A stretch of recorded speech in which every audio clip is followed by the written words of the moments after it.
প্রিয় শিক্ষার্থীবৃন্দ, আশা করি সবাই ভালো আছো। আজ আমি নবম দশম শ্রেণীর গণিত বিষয়ে 13 অধ্যায়ের অনুক্রম ও ধারা নিয়ে আলোচনা করব। এখানে আমি একটি সম্পর্ক লিখেছি। 1 2 3 4 n স্বাভাবিক সংখ্যাগুলো লিখেছি। 1 2 এর সাথে সম্পর্কযুক্ত, 2 4 এর সাথে সম্পর্কিত, 3 6 এর সাথে সম্পর্কিত, 4 8 এর সাথে সম্পর্কিত, and 2n এর সাথে সম্পর্কিত।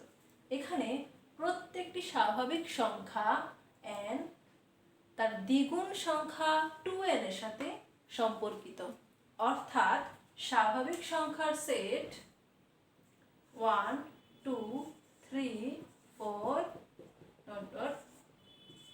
থেকে একটি নিয়মের মাধ্যমে ধনাত্মক জোড় সংখ্যার সেট 2 4 6 8 পাওয়া যায়। এই যে সাজানো জোড় সংখ্যার সেট, এটিকে বলা হয় অনুক্রম। সুতরাং কতগুলো রাশি যদি কোনো বিশেষ নিয়মের মাধ্যমে এমনভাবে সাজানো যায় যে প্রত্যেকটি রাশি তার পূর্বের পদ এবং পরের পদের সাথে কিভাবে সম্পর্কযুক্ত তা জানা যায়, তবে সাজানো সেটটিকে অনুক্রম বা সিকোয়েন্স বলে। যেমন এখানে এই প্রত্যেকটি স্বাভাবিক সংখ্যা তার দ্বিগুণ স্বাভাবিক সংখ্যার সাথে সম্পর্কযুক্ত। এই যে স্বাভাবিক সংখ্যার সেটটি থেকে আমরা পেলাম জোড় সংখ্যার সেট এটি। এই যে সাজানো সেটটি, এই সেটটিকে বলা হবে অনুক্রম। এই অনুক্রমটির প্রথম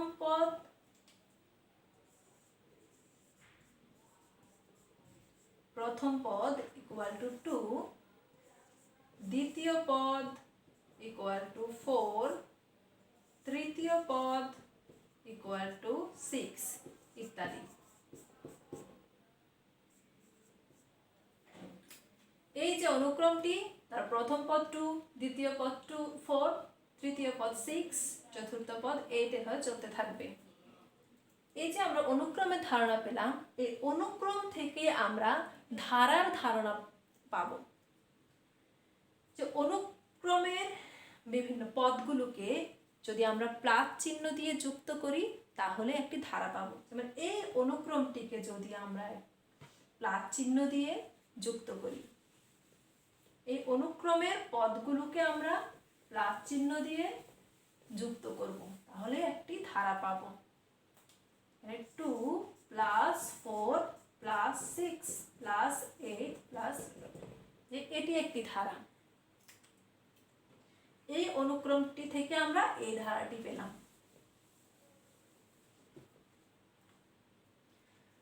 এই ধারাটির মধ্যে প্রথম পদ সমান 2, দ্বিতীয় পদ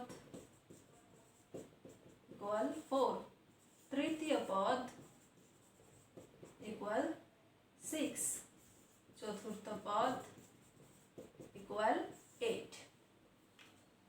এভাবেই চলতে থাকবে। এই যে পদগুলো পেলাম, এখন আমরা প্রত্যেকটি পদ থেকে তার পূর্বের পদ বিয়োগ করে দেখব। অর্থাৎ পরপর দুটি পদের পার্থক্য নিয়ে দেখি। দ্বিতীয় পদ থেকে যদি আমরা প্রথম পদ বিয়োগ করে দিই, দ্বিতীয় পদ থেকে আমরা দ্বিতীয় পদ মাইনাস প্রথম পদ, এখানে আমাদের দ্বিতীয় পদ 4 মাইনাস প্রথম পদ 2 ইকুয়াল টু 2। এখানে আমাদের এখন আমরা তৃতীয় পদ থেকে দ্বিতীয় পদ বিয়োগ করব। তৃতীয় পদ থেকে তার পূর্বের পদ, তৃতীয় পদ মাইনাস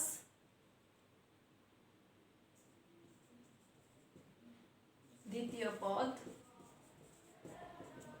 তৃতীয় হলো 6 আর দ্বিতীয় হলো 4, 6 থেকে 4 বিয়োগ করে দিলে 2, চতুর্থ পদ মাইনাস তার পূর্বের পদ তৃতীয় পদ, তৃতীয় পদ equal to 8 minus 6, 8 minus 6 equal to 2। এভাবে আমরা পরপর দুটি পদ যদি বিয়োগ করে দেই তাহলে আমাদের প্রত্যেক ক্ষেত্রে দুটি পদের পার্থক্য বের হচ্ছে 2, অর্থাৎ এই ধারাটির পরপর দুটি পদের পার্থক্য সমান। এই ধারাটির ক্ষেত্রে পরপর দুটি পদের পার্থক্য সমান। আমরা আরো একটি ধারা নিই।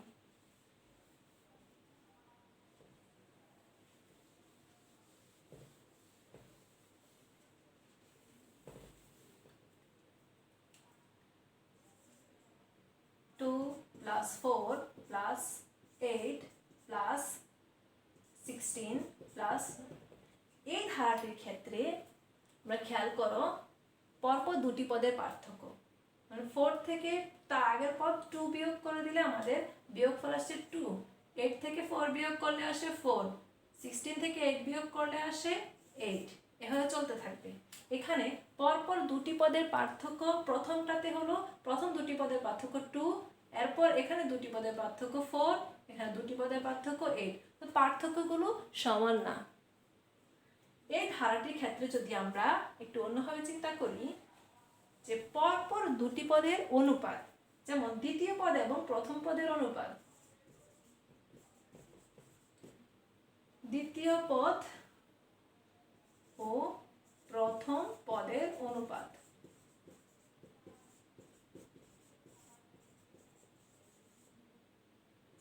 দ্বিতীয় পদ 4, প্রথম পদ 2, 4 ডিভাইডেড বাই 2 ইকুয়াল টু 2।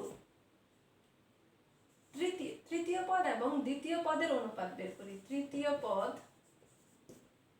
ও দ্বিতীয় পদের অনুপাত equal to 8 divided by 4 equal to 2। এখন আমরা চতুর্থ পদ এবং তৃতীয় পদের অনুপাত নিই। চতুর্থ পদ ও তৃতীয় পদের অনুপাত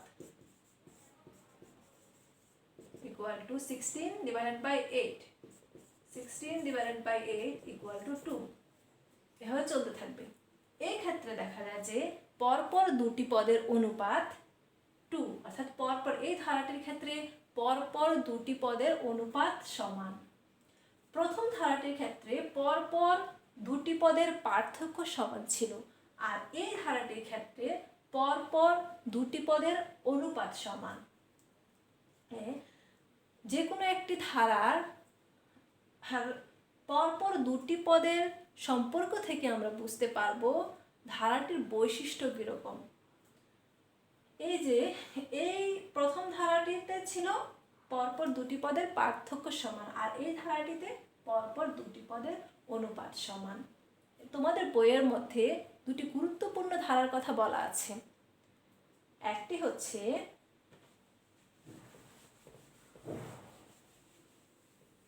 সমান্তর ধারা, সমান্তর ধারা বা অ্যারিথমেটিক সিরিজ।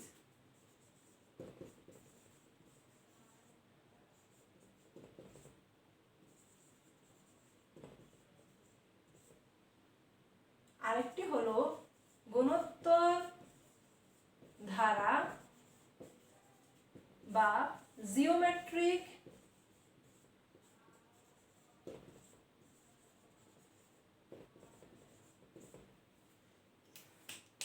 তোমাদের বইয়ে দুটি গুরুত্বপূর্ণ ধারা দেওয়া আছে, একটি হলো সমান্তর ধারা আর একটি হলো গুণোত্তর ধারা।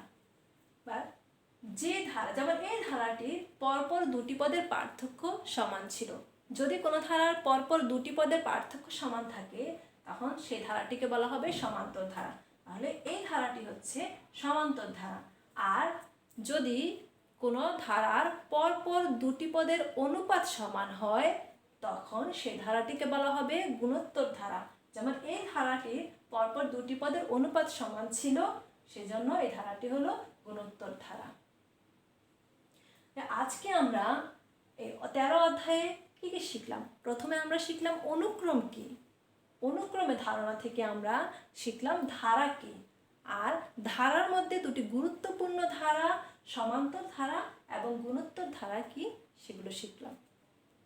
আশা করি তোমরা বুঝতে পেরেছ। ধন্যবাদ সবাইকে।